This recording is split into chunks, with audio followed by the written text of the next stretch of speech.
So whose comfort level is more important right now? A 21-year-old young woman who has dealt with the reality of being a 7-year-old and being molested by her uncle for the last 14 years, or that uncle who needs a place to stay and chose willingly to move in next door to his victim? Whose comfort level is more important here? It's not about comfort level, it's about doing the right thing. It's about doing what benefits society. You want people who have served time to come out and be productive members of society. And right now, people who are convicted of sex crimes are more likely to be homeless, more likely to be unemployed, less likely to have social support networks, less likely to qualify for the kind of benefits that help poor people get on their feet. They can't get jobs, they can't get assistance, they can't get a small business loan to go into employment for themselves. And so they have to, you know, unfortunately it also means having to make choices that you wouldn't want to do. You know, I've been homeless, I've struggled, I'm on welfare. You think I like being on welfare? No, but sometimes you have to do things that make you uncomfortable. And Danielle's going to have to learn to do things to make herself uncomfortable too, because she's talking about wanting to be, listen to, I'm just, let me, well, you know, I have you've got a lot to say, and I appreciate it, but notwithstanding the struggles of those who have served their time and have been convicted of sexual offenses, the victims also suffer greatly throughout their entire lives. They have huge percentages of suicide. They are often homeless themselves. They become repeated rape victims themselves. They are often homeless. They are often jobless. And many of them suffer from depression for the very rest of their lives. And this was not their choice. They didn't choose to be the victims, but the offender, that man chose to offend. So who the hell do you support here?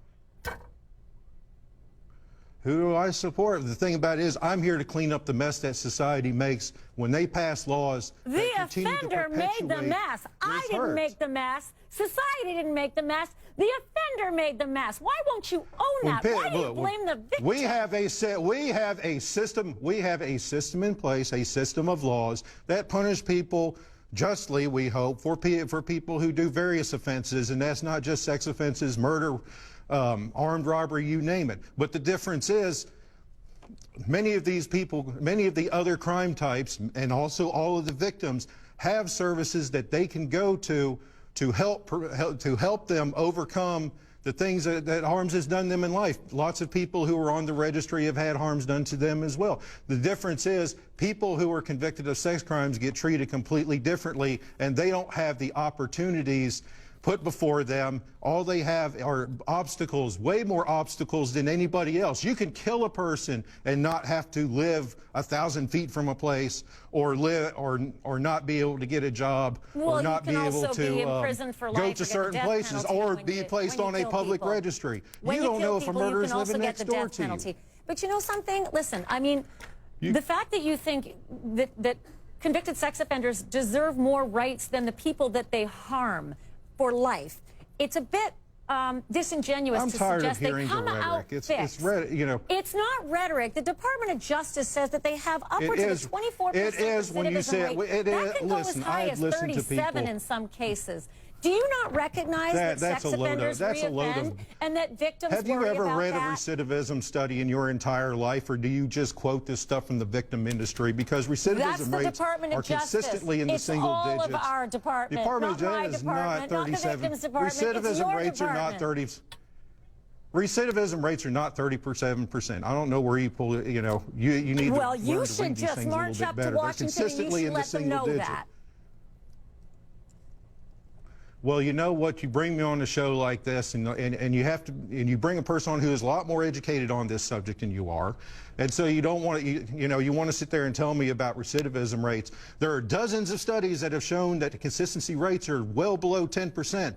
Dozens of them, not just one. I don't cherry pick the one that I think is. And Mr. Logue, to suggest that you know more about this than I do because you molested an 11-year-old in your life is ridiculous. And now we go into the ad hominem. Why don't we get back to the subject at hand? No, that's not ad hominem. You did it. Well, you molested an 11-year-old. Well, you want to make, I'm not here to make this about me. You brought me on the show to talk about this subject, not about me. And so you let's came get back on the to show, subject. and you need to answer for your I have opinion. served my time. I have served my time, and I don't have to answer to you or to anybody else except to the person that I've wronged and the state. And I have done that on both counts. It is not Which your is concern. exactly what we thought for Danielle, that he should answer to the person What I am wronged. concerned, since we are talking about Danielle, my concern is if this person wants to be, you know, she wants to work in the medical field and work with veterans and work with amputees. My concern is what is she going to do when this person, when she finds out that one of the people that she's going to have to treat is a registered sex offender? Is she going to be able to uphold her Hippocratic oath? Or is she going to deny this person service because she has a personal problem that she has not addressed? Well, that's a hell of a hypothetical, isn't it? We're just going to jump to Danielle being a nurse or a doctor and trying to deal with the kinds of patients she gets. Derek Logue, I appreciate you coming on. I appreciate you going head-to-head on this. I don't appreciate you suggesting Danielle needs to just get over it, because she was only 7. So it's not her fault that she was affected for life. Well, apparently by an uncle who molested her. Apparently she needs to get some therapy, and whatever she's doing right now is certainly not helping her cause. Vengeance is not something that ever goes away.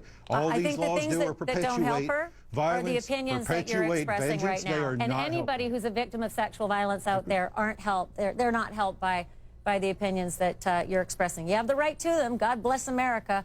But I'm going to have to end it there. Derek Logue, thanks for being with us. We're back right after this. Well, I have the right to be right, and you have the right to be